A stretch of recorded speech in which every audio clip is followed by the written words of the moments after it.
mai era tecelana, e a irmá tamén era tecelana, que está na Cabana, bueno, morreu a pobre. Tecelana era a irmá, e despois ela axudáballe, e facían as colchas de trapos, as colchas de lana, as colchas que ainda teño eu algunha na casa, e de liño tamén. De liño agora xa non teño ningunha, pero facíanse, e había moito, Si, de coller a sangre dos bichos para facer os freixós e todo eso, as filloas, que eu fagoas moi ben, non é por presumir, pero salenme estupendamente, e bueno, despois cortar os cochos, matar, que ainda hasta fai pouco tempo unhas amigas mataban e eu íballes a axudar, mataban nun pueblo, entonces eu íballes a axudar para picar a carne, para facer os chorizos, para todo eso, de eso sei bastante, porque o vía non é porque practicara demasiado, pero facía 2 ou 3 veces, eso sí que se me quedaba, non se me quedaban tantos estudios. Nunha ocasión había un pueblo que se chama As Pías, a mellor tes oído que sea hacia Sobrado, As Pías, e resulta que había unha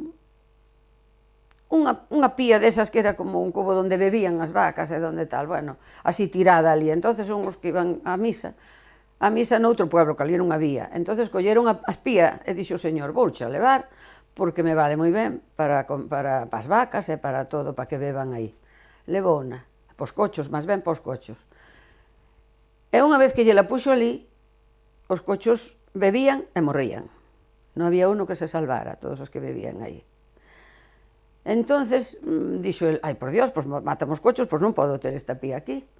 Entonces levouna po pueblo ese das pías, que este era noutro, pero levouna pa ali, e deixouna ali tirada de calquer maneira. Entonces ali apareceuse unha virgen, que é a Virgen das Pías. E fixeronlle unha capilla e unha iglesia, ali mismo onde estaba a pía aquela, e aquela pía está ali igual. Pero, como apareceu a Virgen, pois fixeronlle a capilla e ali está. Así que mira, eso é unha cousa rarísima, porque morrer os cochos todos, e despois salir a Virgen, pois mira, é algo raro, pero sucedían esas cousas, según decían. E logo, sí, logo empezamos a... comprou miña mãe unha radio pequena, bueno, tiñámola na casa, pero eso despois de Lugo, despois de pasar aínda un tempo, que cando viñemos nada, que ainda había que facer os cartos, traballar para comprala, porque daquela non se chegaba a esas cousas. Non a tiñen en todos os sitios, e nosotros menos.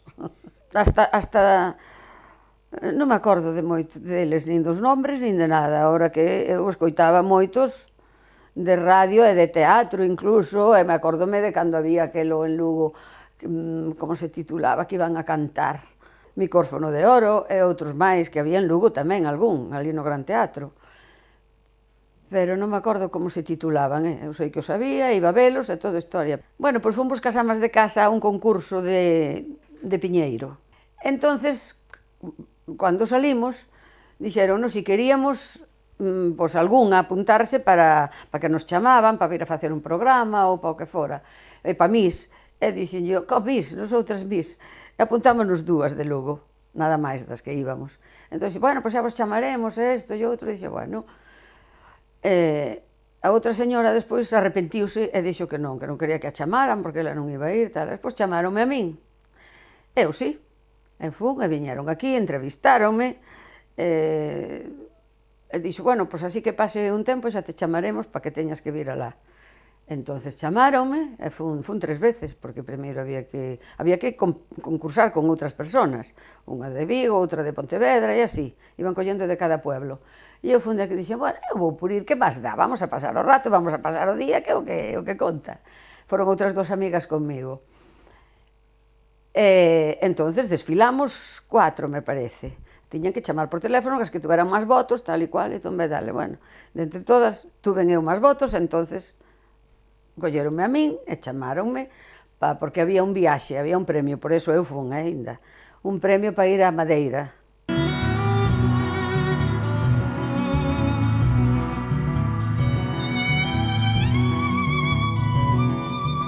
Eu ás veces tiña a ilusión de que Pepe Iglesias el Zorro, que era unha das estrelas da radio daquela, e despois o Bobby de Glané, que era un fenómeno tamén, o tío Maquel, non? E tal.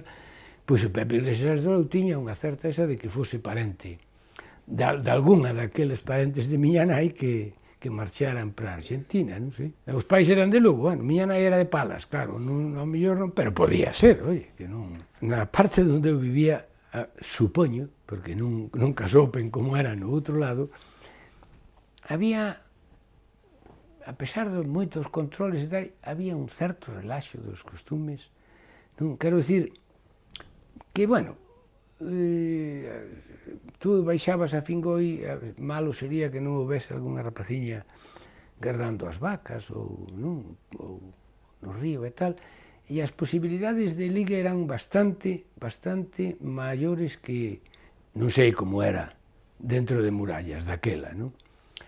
Pero, bueno, non bailabas cando nós acudíamos sempre ao San Fiz, bueno, ao San Antón, que era en Fingoi, non, ao San Antonio, que era en Fingoi, ao San Fiz, e desde ali movíamonos así, cando xa tiñamos unha certa idade, nas amasas, polo Santiago, ou no Rato, ou viñamos ás verbenas do San Froilán e cousas destas.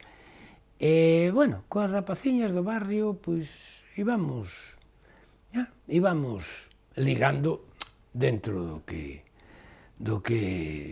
é posible ligar nesas condicións, pero, bueno, íbamos movendo, ás veces hasta nos achegábamos ben, se tiñamos moita sorte, pois, oye, aquelo estaba cheo de carballeiras e lugares, e había tamén millo, verdad, que a xente sementaba e demais, e entonces, pois, tiñas algunha posibilidade de facer que facías, claro, pero, bueno, ou polo menos de intentalo.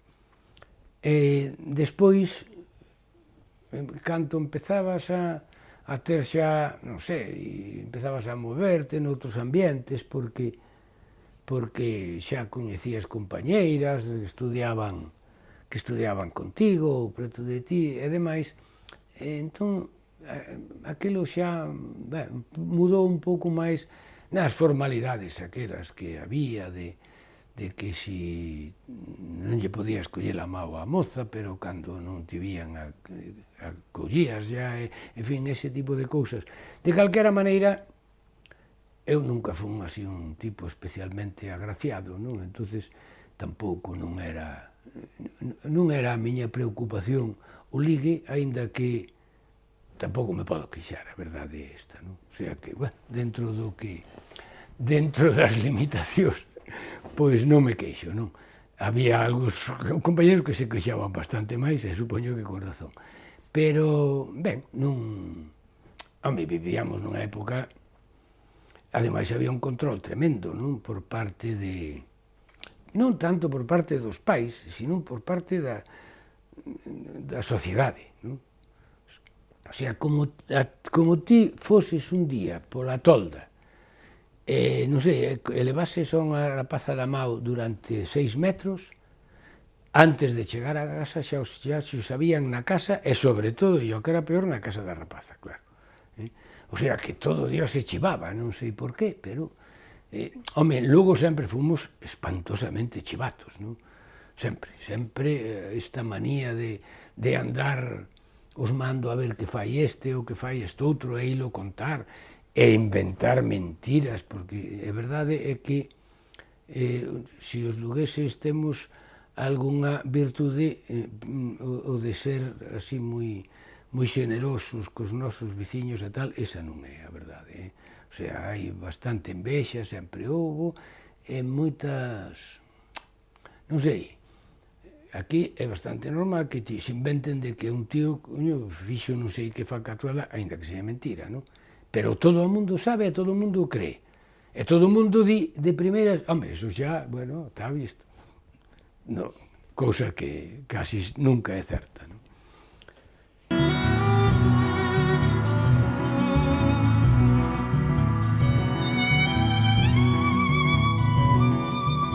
Precisamente he estado firmando en la Feria del Libro de Madrid y me dijo, no, yo soy biólogo y estudio biología. Y dice, Francisco Berni, se me quedó mirando y yo lo tuve de profesor de bachillerato. Bueno, es que en la facultad era una autoridad de los grandes, era tremendamente riguroso, ¿eh? O sea,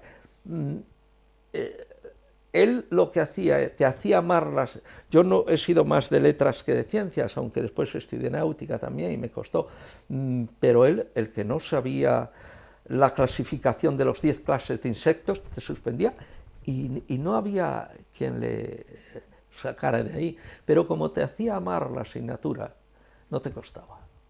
La disciplina era universitaria, y te lo voy a decir. Yo cuando llegué a la Facultad de Filosofía y Letras en Barcelona, me parecieron más de colegio que en el Instituto de Lugo. ¿Por qué? Porque las clases empezaban a las 10 de cada hora. De 9 y 10 a 10, la primera clase, latín casi siempre. 10 minutos de pausa. De 10 y 10 a 11, otra clase. 10. Lo que significaba que si tú querías no asistir a una de las clases, o sea, no empezaban a las 10, o sea, además allí no había ni banderas ni cursos, no, entraba uno en la clase y salía, y si a la siguiente clase no quería ir, pues no iba a la clase. Y había profesores, don Primitivo no tomaba lista nunca. Y una enorme libertad al alumno, pero al mismo tiempo una férrea disciplina a la hora de los exámenes. O sea que si uno se abandonaba, sabía que el suspenso era absoluto, seguro. Y había que andarse con mucho cuidado. Hombre, había profesores que decían ya de antemano: yo voy a aprobar a todos, el que quiera nota, posada curros. El que quiera nota sí, tiene que examinarse, pero en general era una universitaria, yo diría universitaria. Incluso aquellas aulas en hemiciclo que subía tenían un aire universitario más que de segunda enseñanza. Intenté fumar muchas veces, como todo el mundo, pero tosí tantas veces, porque no fui capaz de tragar el humo y tal, que al final lo dejé, ¿no? Bueno, ya en la universidad y tal, porque no fui capaz de aprender a fumar.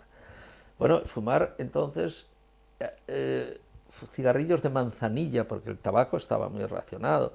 Comprábamos ahí en la plaza de Santo Domingo unas cajetillas de manzanilla que sabían a peste, ¿no? Fumar, por eso. Bueno, eso fue una suerte, porque me ha ahorrado tener que dejar de fumar cuando he sido mayor. Mi madre en esto me orientó mucho. Mi madre me regaló los primeros, y mis tíos tenían una biblioteca. El primer libro de Ortega, Personas, Obras, Cosas, pues, y mi afición por Ortega vino de la biblioteca de mi tío. Pero mi madre, por ejemplo, me regaló muy pronto libros de poesía. La segunda antología poética de Juan Ramón Jiménez me la regaló ella. Y mi padre, en cambio, que por cierto tiene artículos en El Progreso, publicó artículos en El Progreso, me hacía escribir.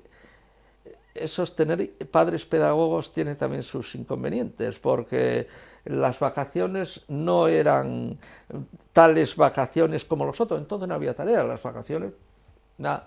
Pero yo tenía que escribir, una de las tareas era preparar alguna asignatura del curso que viene y escribir una redacción diaria, un cuaderno. Yo no sé dónde han ido a parar, cualquier cosa, los árboles.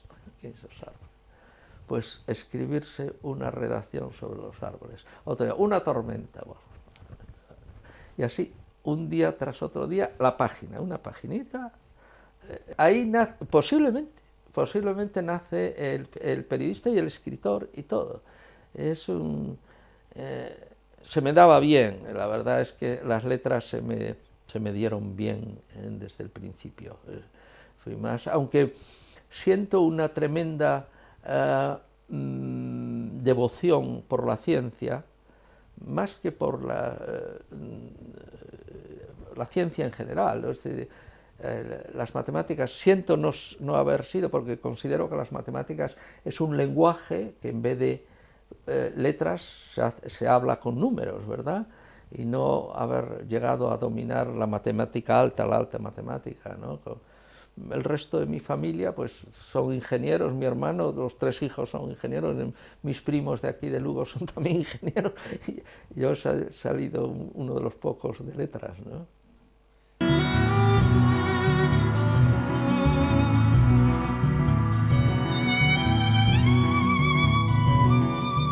Estando ya en Lugo, la afición nuestra, éramos un grupo de 3 o 4 rapaces pequeños, ¿no?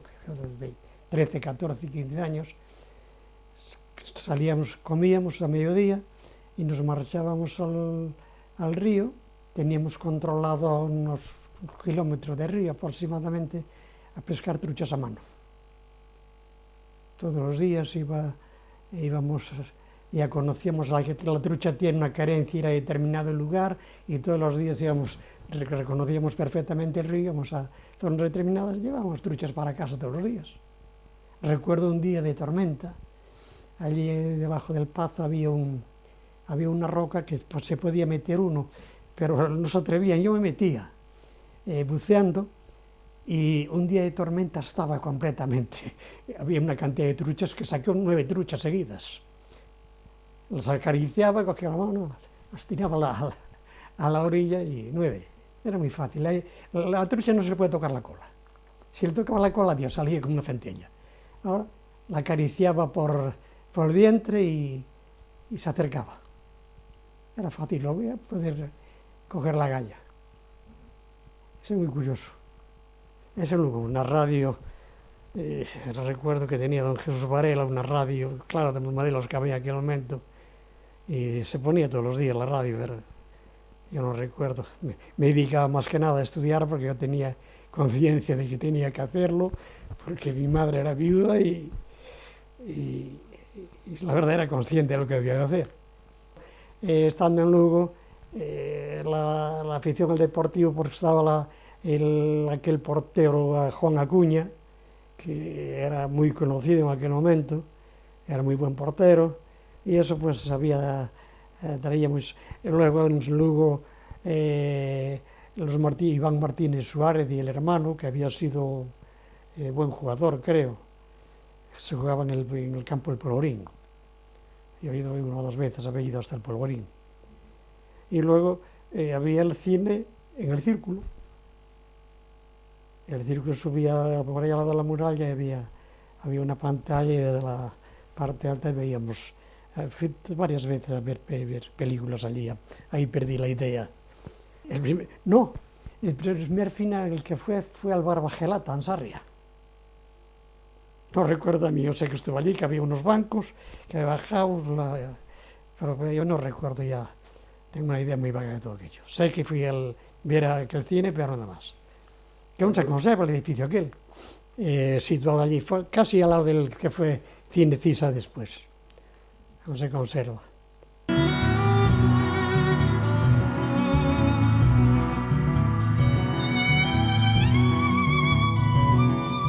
Pues por lo regular había un día a la semana, creo que los miércoles, los jueves, que era más barato.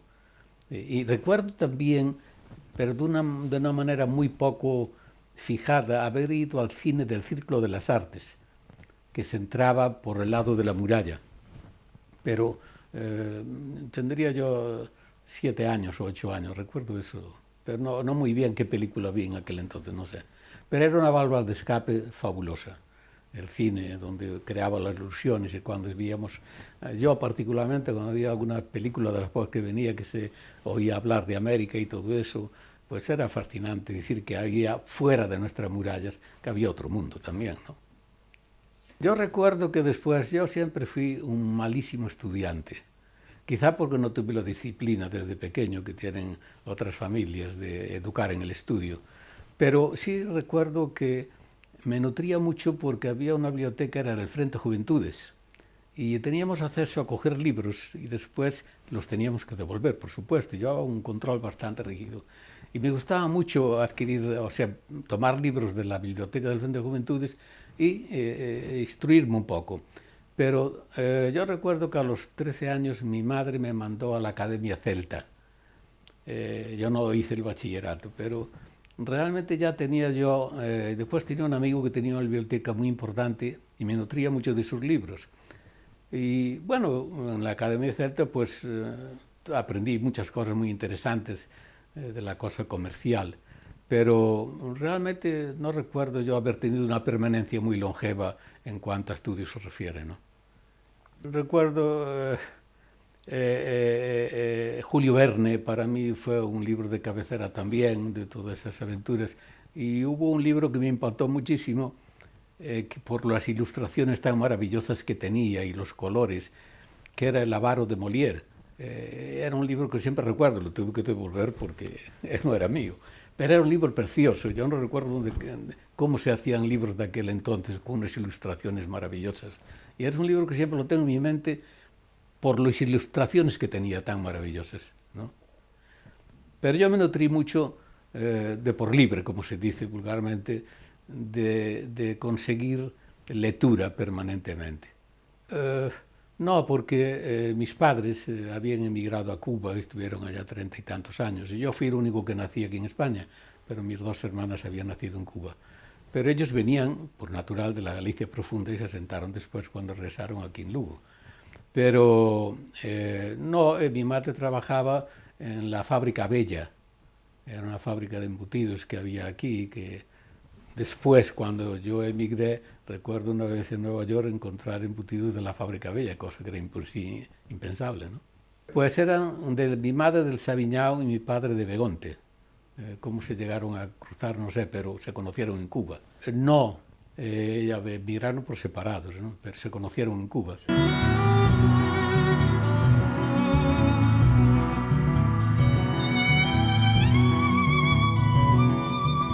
Incluso había un costumbre que eran as máscaras, tamén desapareceu hoxe en día, que eran as máscaras visitadoras. En Viveiro había o costumbre de visitar as rúas, as casas, que ibas tapado sin que te conoceran e tiñen que darche algunhas rosquillas ou, vamos, cumplimentarte en certa medida, non? E pasaba o mesmo nos mallos. Nos mallos, cando se facían os mallos, tamén se pedía, tamén se roubaba. Neste caso, pois eran castañas maiolas, ou noces, ou calquer galán, ou incluso diñeiro. Pero o objetivo sempre era o show, por exemplo, que era un mallo xa cristianizado, porque estaba co toque da Virgen principalmente, ¿no? A nivel das flores a María, pero os rapaces participábamos de todo ese tipo de xogos, ¿no? E ese tipo de xogos, pois, preparábante para a vida. De feito, recordo a rapaces con un potencial económico baixo, ¿no? Fillos de mariñeiros, que eran realmente unhos verdadeiros superviventes, ¿no? Nas épocas, eu xa esa época xa non vivín tanto, porque claro, son dos anos 60, 67, 68, xa unha etapa xa de desarrollismo máis grande, pero había etapas anteriores que, evidentemente, que a posguerra estuvo aí. E os fillos dos mariñeiros, a veces, claro, a veces había invernos que non podían ir a mar. E iso é un drama, porque un día, outro día, iba aumentando a conta que tiñan nos ultramarinos do que se debía, non? E os rapaces estos, xa digo, moitas veces eran supervivientes en que sentido? Que conocían todo tipo de froitas, conocían todo, como dicimos nosotros, los chollos, non? Vamos a finca de fulanito, iban a robar fruta, comían as navallas, as minchas, dábase un golpe a unha mincha así cruda e se comía, non? As ameixas igual, que neste sentido era un mundo que se conocía perfectamente, hasta recordo comer flores de algunha acacia, dunha pseudoacacia que hai que se comía o pistilo. Que nese sentido éramos casi como os cazadores e recolectores da prehistoria, non? Que era un mundo, pero aprendías moitísimo, porque sabías de moitas cousas, estabas constantemente na natureza, xugábamos na ría moitas veces, a pesar de que os mariñeiros se te collían unha barca, acabábamos no mar. O normal é que como te colleran unha lancha, te tiraran ao mar, onde te collían te tiraban, non dudaban, tiraban ali mismo, non? Pero a pesar deso, sempre nos ingeniábamos para ter algunha lancha, para roubar algunha, para prestada, e incluso a veces nos daban algunha lancha bella, que andaba remendando 50 veces, poñelles unha lata, daquelas latas de sardiña de celeiro, das fábricas de celeiro, que había, chegou a haber unhas 10, naquela época non sei se habría 10 ou 12, pero chegou a haber 18, 20, 18 en vez de que foron, bueno, en total, dicir, aparte dos fabriquís remendábamos todo, éramos fabriquís, porque había fábricas que estaban Alonso Algo e Rivas, e aparte estaban as fábricas do resto, de Caraquí, de Mílego, e entón a veces todo se reconvertía, collías a lata, cortabas a lata, e unhas puntillas, remendabas a lancha, despois daballe un pouco de corda con alquitrán e iba, non? Máis de un xa ten quedado na ría, salir nadando como podía, non? Pero era un mundo, xa digo, un mundo moi interesante. E unha vez que salías dese mundo de xogos, de todo, deixabas xa, digamos, a infancia, para facerte maior, que era cando te poñían pantalón largo, porque antes estabas en pantalón corto, xugando todo tipo de xogos, xa digo, tanto tamén no Chamorro era a parte alta, tamén había moitos rapaces que económicamente se vían obligados a buscar carozas, as carozas das piñas, que digamos, dos piñeiros, non? Que tamén se vendían, porque claro, era a etapa das cociñas económicas, das bilbaínas, despois foi o butano, as primeiras cociñas de butano, pero mentras as carozas tiñan a función de encender o lume, facer o lume en casa, non? E xa digo, era un mundo moi curioso, pero sobre todo de moita camaradería entre os rapaces e as rapazas, como hacíamos todos, a pesar de que tamén os barrios estaban moi marcados. Non era o mesmo vivir na feira onde vivía eu, ao lado da feira, que vivir na plaza, que vivir na pescadería, porque cada barrio era un pouco como impenetrable, non? É dicir, que estaban as bandas dos barrios, non? E entón dependía como fora a banda, había bandas máis virulentas, outras máis pacíficas, pero a veces meterte noutra calle a mellor sin máis, pois era peligroso, non? Peligroso entre comillas, pero bueno, había ese tipo de disputas, de liortas entre nenos e nenas, non? Que as rapazas tamén eran bons, a veces, eu recordo unha vez que me colleu un prisioneiro unhas rapazas e eran peores que eles,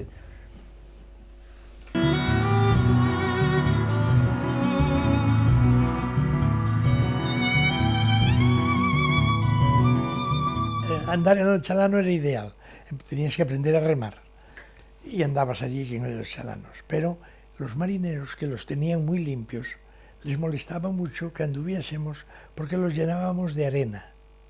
Y entonces cuando te cogían, venía él a buscar el chalano, el dueño, y te veía a ti embarcado remando, ven para acá, y te ibas allí, te cogía y te tiraba al agua. No para ahogarte, porque te daba el agua por aquí, para que llegaras empapado a casa. Y esto lo hacíamos pero todos, andábamos remando, aprendíamos a remar con cualquier chalano, después los botes de los barcos, que eran botes mayores, íbamos hasta el río de la Bar, con las mareas vivas. ¿Tú sabes dónde está el río de la Bar? Y volvíamos y dejábamos los barcos, los botes bien colocados. Y algunas veces, si el bote estaba en tierra y el barco fondeado en la concha esperando las mareas para poder entrar, íbamos hasta el barco. Y allí pescábamos panchos desde el barco. Pero panchos, nada más. Que no lo sé dónde fueron a parar esos panchos, que yo hace años que no los volví a ver. Que se murió toda la generación, porque yo no volví a ver panchos desde hace 40 años. Cuidado, con una advertencia, no os bañéis en la playa de los barcos, que era la Concha, donde se baña hoy todo el mundo. Teníamos que bañarnos en la Caosa o en Cubelas, pero la mayoría en la Caosa. ¿Por qué? Porque son playas orientadas al este y el mar se mueve menos, hay menos olas, y esto se ve todos los días, que en la parte de lo que llaman ahora Playa do Torno, que es un error, porque el Torno es donde desemboca el río, pero la playa tuvo toda la vida el nombre de la Concha, que llega hasta la PNMA, hasta la zona más larga de la playa. Y en esa playa no nos dejaban bañar cuando éramos pequeños, porque venían unas olas tremendas, ¿no? Y en cambio nos podíamos bañar en la Caosa, que era más templada, y la playa estaba limpísima. Los ayuntamientos no limpiaban las playas, pero se limpiaban las olas, yo no sé qué pasaba. Ahora, lo que hacíamos nosotros cuando ya teníamos 12 años o 13 era nadar a la anchuela. El chaval que no nadaba a la anchuela no tenía categoría. Había que llegar a la anchuela y volver. Claro que había veces chalanos fondeados por allí de galgas de los barcos de pesca y entonces descansabas agarrándote a un chalano allí en el trayecto, porque ibas hacia la anchuela, descansabas en el chalano y volvías para tierra.